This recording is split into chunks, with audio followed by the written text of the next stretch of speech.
Bonjour à tous pour une nouvelle petite émission, ou plutôt reportage peut-être, sur RVTV. Nous sommes le 11 novembre, jour de la Saint-Martin, jour aussi anniversaire de l'armistice de 1918. Et Gérard et moi, aujourd'hui, nous avons décidé de faire une petite promenade, pas très longue. Nous sommes au-dessus du village de Bigoulia. Je devrais dire au-dessus de la ville de Bigoulia, parce que Bigoulia est devenue une ville dans la plaine. Mais quand je dis village, je le dis au sens propre du terme, parce que ce qu'on appelle le vieux village, c'est vraiment un village dont on aperçoit les toits. Je ne sais pas si Gérard peut nous les montrer, les toits de Bigoulia, notamment l'église Saint-André. C'est vraiment un village, un très beau village. Et chaque fois, je m'indigne d'ailleurs du fait que allez, que dire sans être offensant, les Corses, les Bastiais en particulier, ceux qui ne sont pas de Bigoulia, ceux qui ne sont pas de Furiani, n'ont jamais mis les pieds dans ces villages. Ils connaissent très bien Furiani et Bigoulia. Furiani pour le stade, pour les supermarchés, pour les centres commerciaux, Bigoulia également pour les centres commerciaux et pour peut-être l'hippodrome. Mais ils n'ont jamais eu, ou ils ont rarement la curiosité, s'ils n'ont pas d'attache locale, de monter dans ces villages. Parce que ces villages, tant Furiani que Bigoulia et plus au sud que Borgo, ce sont des cul-de-sac. Pour aller à Furiani, pour aller à Bigoulia, pour aller à Borgo, il faut vouloir aller à Furiani, à Bigoulia ou à Borgo. Il faut y aller spécialement. Et en plus, c'est parfois difficile à se garer, en particulier à Bigoulia. Et ensuite, il faut marcher à pied parce que le village est entièrement piéton. Mais ce sont de très vieux villages avec des grandes maisons multiséculaires. Un patrimoine. C'est un très beau patrimoine architectural. Et moi, je suis toujours surpris que les gens d'ici connaissent leur village, ils connaissent la ville où ils travaillent, et ils connaissent les centres commerciaux de la plaine, mais ils n'ont pas la curiosité de monter visiter ces villages qui, encore une fois, valent vraiment le déplacement. Puis surtout, c'est tellement près de Bastia, on peut faire ça en une heure, hein, et c'est vraiment dommage, je trouve. Tant Bigoulia que Furiani que Borgo ont beaucoup à offrir aux visiteurs éventuels. Alors, comme je l'ai dit au début, nous sommes au-dessus de Bigoulia. On est monté par un très mauvais sentier, pas très bien dégagé. Nous sommes montés voir le château. Et là, vous voyez, nous sommes assis sur les fondations, sur les bases d'une ancienne tour. Ce château était la résidence des gouverneurs de la République de Gênes avant la fondation de Bastia. Avant la fondation de Bastia. C'était là qu'il résidait, qu'il régnait, qu'il gouvernait la Corse à partir d'ici. C'est pour ça que les touristes sont parfois surpris de voir à l'entrée de Bigoulia, sur la route principale, un panneau « Bigoulia, ancienne capitale de la Corse ». Tout simplement parce que c'était le chef-lieu administratif des Génois dans la première partie de leur domination de la Corse. Après, ils se sont installés à Bastia. Alors pourquoi ont-ils déménagé, ces braves Génois? Pour deux raisons. La première raison, c'est l'étang, qu'on appelle en français étang, je dirais improprement. Mais ce n'est pas spécifique à la Corse, parce que dans le sud-ouest ou dans le sud de la France, l'étang de Thau, l'étang de Berre sont aussi appelés des étangs. Or, ils ont la même formation que ces étangs corses, Diane, Urbino et Bigoulia. Moi, je les appellerais plutôt lagunes, parce qu'ils communiquent avec la mer, et donc l'eau qui se trouve dans ces étangs sont un mélange de l'eau qui vient de la montagne, des différents cours d'eau qui se jettent dans l'étang, et de l'eau de mer, c'est de l'eau saumâtre. Alors, Gérard, tu montres un petit peu cette direction-là, suivez mon doigt. Oui, oui. C'est l'ancien Gros, je précise toujours l'orthographe, G-R-A-U. Un Gros, c'est l'accès, c'est le débouché d'un étang côtier sur la mer. Donc le Gros de l'époque antique et de l'époque pisane puis génoise était là-bas, à l'endroit qu'on appelle aujourd'hui la Marane, pour ceux qui connaissent, c'est à côté du bar de la plage, c'est la grande plage prisée des Bastiers, qui est pas très loin de Bastia, mais qui est sur la commune de Fouriane. Donc c'était là que se trouvait le Gros. Le Gros actuel est récent, enfin récent. Il s'est ouvert beaucoup plus tard. Et donc à l'époque génoise, à l'époque où le gouverneur résidait ici, le Gros, là-bas, a fini par s'ensabler. Et l'étang de Bigoulia est devenu un lac fermé.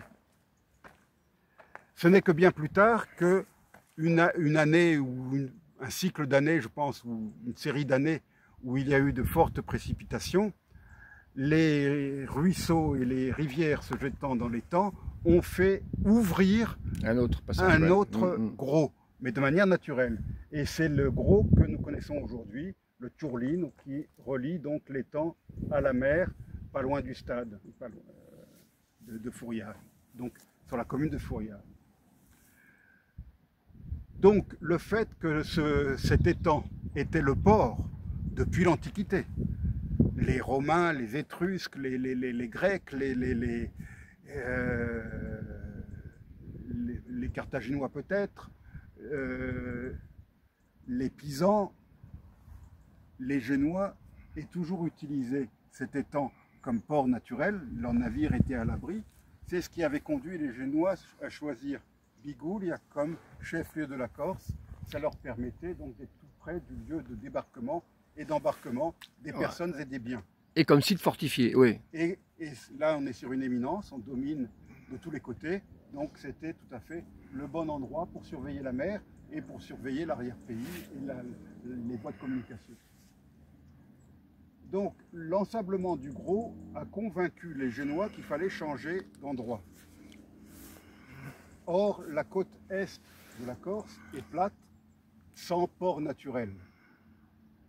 Sauf ce petit abri de pêcheurs qui est l'actuel vieux port de Bastia. Donc les Génois ont jeté leur dévolu sur le rocher qui domine l'actuel vieux port, sur lequel ils ont construit un bastion, d'où le nom la Bastille, Bastia. Ça existait avant les Génois, c'était comme je l'ai dit un village de pêcheurs, c'était Porto Cardo. Il y a toujours le village de Cardo au-dessus de Bastia, qui fait d'ailleurs partie de la commune de Bastia. C'est le village originel de la ville. Donc les Génois ont construit leur bastion et le gouverneur s'est installé dans le nouveau palais que l'on peut voir encore de nos jours, l'endroit où se trouve l'actuel musée de Bastia. Alors je vous ai dit qu'il y avait deux facteurs qui ont conduit le choix, enfin la décision d'abandonner Bigoulia. Il y a eu aussi la guerre qu'a menée Vincentero, seigneur du sud de la Corse, contre les Génois. Et Vincentero a réussi à chasser les Génois de l'ensemble du territoire, à l'exception des quelques présides, des quelques forteresses que les Génois contrôlaient encore sur la côte, et il a dominé la Corse comme souverain, je puis dire, pendant 14 ans, ou 15 ans, je crois. Il a dominé la Corse plus longtemps que Pascal Paoli, c'est vrai, quelques siècles plus tard.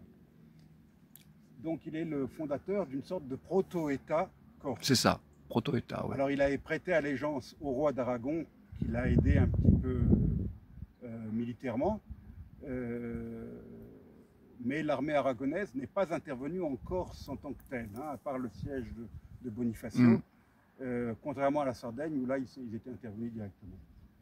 Donc nominalement, le roi d'Aragon avait nommé Vincentero vice-roi de Corse. Mais en fait, c'était lui le patron en Corse, c'était pas le roi d'Aragon. Bon, on est dans ces systèmes de l'époque où la souveraineté n'est pas comme au 19e, 20e siècle, voilà. Voilà. Et intangibles, non, pas du tout. Les frontières étaient mouvantes. Les allégeances. Les allégeances. Ouais. Voilà. Donc, par haine de Gênes, Vincentero s'est tourné vers Aragon, qui était, il faut le rappeler quand même, l'Aragon était la puissance rivale de Gênes au point de vue commercial et maritime en Méditerranée occidentale. Et présente en Sardaigne. Et Aragon était présent en Sardaigne. Donc, il était tout à fait logique que Vincentero se tourne vers l'Aragon. Donc voilà où nous sommes, chers amis. Tu as montré un petit peu Tout à fait, j'ai fait un tour. Bon, ben, donne-moi l'appareil, qu'on te voit un petit peu. Peut-être que. Alors, mets-toi plutôt par là, parce que sinon on va être à contre-jour. La vue est extraordinaire, n'est-ce pas? Oui. Toi qui es prof d'histoire dans un collège de notre bonne ville de Bastia, as-tu quelque chose à rajouter? Je suis plutôt ignorant, un peu, enfin, pas ignorant, mais c'est pas ma spécialité. Ce qui est intéressant, c'est ça, c'est de pouvoir dire que, bon, Chiroba Boudjava, il y a Pascal Pau, mais ce personnage est intéressant aussi dans cette volonté de construire ce que tu as dit là, un proto-État, de commencer à avoir une forme de souveraineté, une forme de l'égalité. Alors, l'importance des attributs de souveraineté à l'époque, hein, contrôler les routes maritimes, contrôler l'impôt, marquer un territoire. Et marquer le territoire, bon, c'est aussi, comme tu l'as dit, les ports, les sites fortifiés. C'est une période intéressante, méconnue. Bon, c'est sûr que Vincentello n'est pas un personnage aussi attachant que Pascal Pau. Il n'y a pas les Lumières, il n'y a pas... Mais il ne faut pas mélanger les époques. C'était l'époque du Moyen-Âge, c'est la fin du XIVe siècle, une époque violente. Un homme de son temps. C'était pas un intellectuel comme pétri de lettres classiques comme l'était Pascal Paoli. C'était un seigneur qui n'a pas hésité à éliminer ses rivaux et à mener une guerre épouvantable. C'était un seigneur de la guerre, tout simplement. Hein, il faut appeler un chat un chat. Hein, c'était un seigneur de la guerre. C'est intéressant. Mais il faut le remettre dans le contexte de l'époque. Il faut pas, moi je dis toujours, pour parler de l'histoire en général, hein, puisqu'on est dans un lieu un peu historique, il ne faut pas confondre l'histoire, la science historique, avec le roman national. Tout à fait. Bon, on a l'habitude en Corse, depuis le réaculiste, depuis le mouvement patriotique, d'avoir un roman national qui met au cœur le paolisme, mais je pense qu'il faut avoir une vision un peu sereine parfois. On a eu des moments importants dans l'histoire, c'est vrai, dont le généralat et le compagnonnage avec le pas de deux avec la Révolution, le royaume anglo-corse. Bon, on a participé avec lui à la grande histoire de la Méditerranée et de l'Europe, hein, puisque c'est un mouvement révolutionnaire qui va jusqu'aux États-Unis, c'est un mouvement d'idées global, le XVIIIe siècle. Mais dans cette période plus ancienne, il y a eu des moments importants qui ont construit la Corse, et c'est intéressant d'en parler. Alors les Français, avec leur roman national, ils ont Clovis qui aurait construit la nation, le baptême de Clovis, la naissance de la Corse, de la France, pardon, de l'époque. Charles Martel, Jeanne d'Arc. Bon, ils ont aussi leurs images d'Épinal. Je pense qu'il faut y avoir peut-être un peu aussi, quitte à y sacrifier un petit peu, l'image de Vincentello. Ben, je pense que Vincentello fait partie intégrante de l'histoire de la Corse. Il a trop longtemps été ignoré. Moi, je me flatte d'avoir un petit peu participé à la réhabilitation de ce personnage. Je n'ai pas hésité à donner son nom à ma petite maison d'édition. Et j'ai été ravi lorsque l'ancien maire de Bigoulia, sauveur Gandolf Fichette, a eu l'idée, sur la suggestion de sa belle-sœur Lucille, d'ériger cette statue sur le rond-point au centre de Bigoulia, en bas, dans la ville moderne, cette statue équestre de Vincentello. Et là aussi, ça me fait frémir parfois quand j'entends des gens d'ici qui ne savent pas qui est ce cavalier. Je me rappelle une fois, j'avais été dans la maison de la presse qui se trouve juste au pied de Vincentello, côté est, pour essayer de caser, de mettre certains de mes livres en dépôt-vente. Je suis tombé sur une jeune femme à la caisse. Ça l'intéressait pas du tout, mes bouquins. Bon, ça, je le dis en passant. Mais je dis, écoutez, vous ne pouvez pas refuser les bouquins de la maison d'édition Vincentello d'Istria. Elle me dit, pourquoi? Bah, quand même, on est au pied de la statue. Elle me regarde, les aiguilles grands ouverts. Ah bon? Je croyais que c'était Napoléon, qu'elle me dit. Non, vous vous rendez compte un peu? Enfin... Bon, il faudra plaider donc pour l'histoire de la Corse, une histoire non pas idéologique, mais une vraie histoire qui sache remettre tout dans son contexte. Moi, j'étais ravi il y a quelques années quand on commençait à réhabiliter la période génoise, qu'on a diabolisée trop longtemps. Bon, il y a eu des aspects négatifs, mais il y a eu des aspects très positifs pendant la période génoise.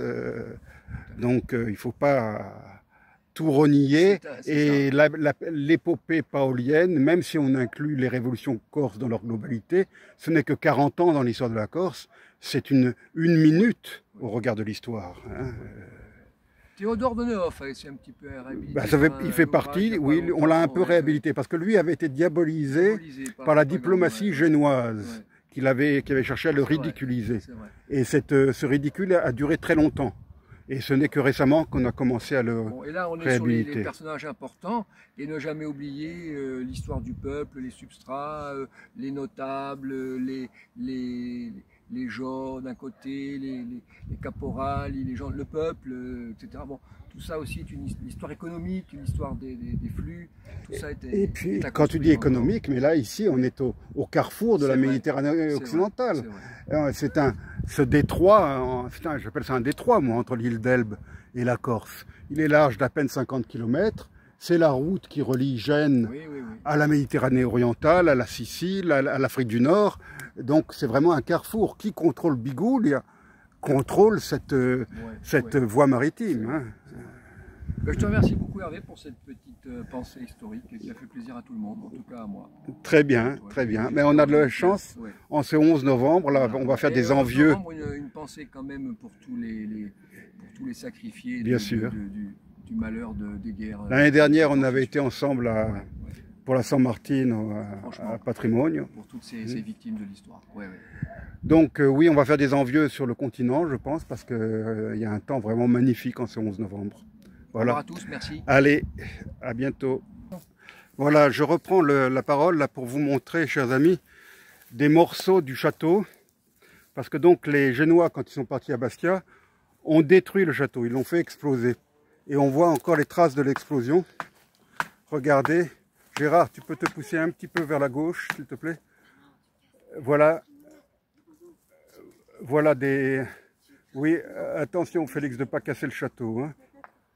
Voilà un morceau de château qui a sauté en l'air lors de l'explosion, parce que les Génois l'ont fait exploser. Voilà. Et là, on voit un mur de soutènement, là où est assis Gérard. L'appareillage. Voilà.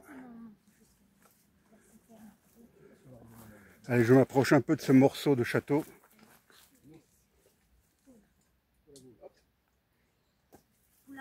Il continue le chemin par là? Bon. Alors Gérard, dans le vide, là, s'il te plaît. Dis-nous. Assis-toi. Dis-nous où tu es assis là. Alors tu as pris le fil? J'ai repris, oui. Alors je suppose que c'était la citerne. Exactement. Hein, c'était la citerne. Donc le château de Bigoulia était construit sur 2 promontoires rocheux. Celui où nous étions tout à l'heure, là que je vous montre à l'image, nous avons fait la première partie de la vidéo. Et là où il y avait la citerne qui devait être alimentée par l'eau de pluie, je suppose, en cas de siège. Et puis de toute façon il y a beaucoup de sources. D'aller voir la citerne de la citadelle de Bastia. Ah, elles sont très impressionnantes. C'est impressionnant, hein. Il y en a plusieurs. Au moins celle qui est visible. Oui. Non, on en voit 2. Il y en a 2, une très grande, une plus petite. Ouais. C'est intéressant aussi. Ouais. Alors, ce que j'ai oublié de dire tout à l'heure dans la première partie de la vidéo, c'est que Vincentelo, qui a mené cette guerre implacable contre l'ennemi génois, avait donc pris le château où nous nous trouvons. Et il s'y est installé. Il voyageait beaucoup comme tous les seigneurs de l'époque. Il a sillonné la Corse. Mais sa résidence officielle, c'était ici. Et il a régné sur la Corse, donc à partir de ce château qu'il avait pris aux Génois. C'est une des raisons pour lesquelles, quand les Génois se sont installés à Bastia, et après qu'ils aient réussi à capturer et à exécuter Vincentelo, c'est une des raisons pour lesquelles ils ont décidé de détruire ce château, de le faire exploser. Ils l'ont rasé. Et donc c'est pour ça qu'il en reste si peu de choses. Voilà donc les fondations de la citerne, ou la base de la citerne. Encore une très belle vue. sur la plaine et la mer. Je rappelle que nous sommes le 11 novembre. C'est un temps presque estival.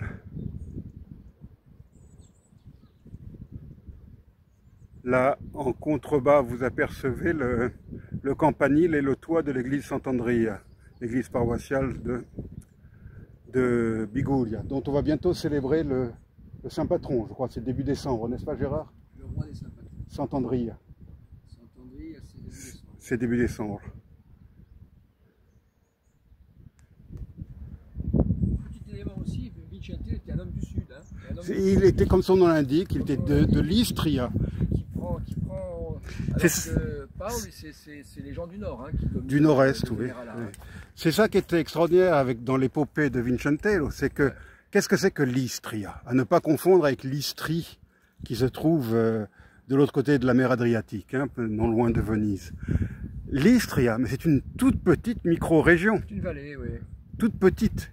Il y a combien de villages en Istria? Bon, c'est la sociologie du Sud. Tout petit. Où, oui, mais c'est plus petit que d'autres micro-régions du Sud. Il y avait une sociologie de vallées cloisonnées. Et donc, un petit seigneur, enfin, un héritier de petit seigneur, d'une petite seigneurie, a réussi à imposer sur toute la Corse. Ça, je trouve que c'est quand même une épopée intéressante.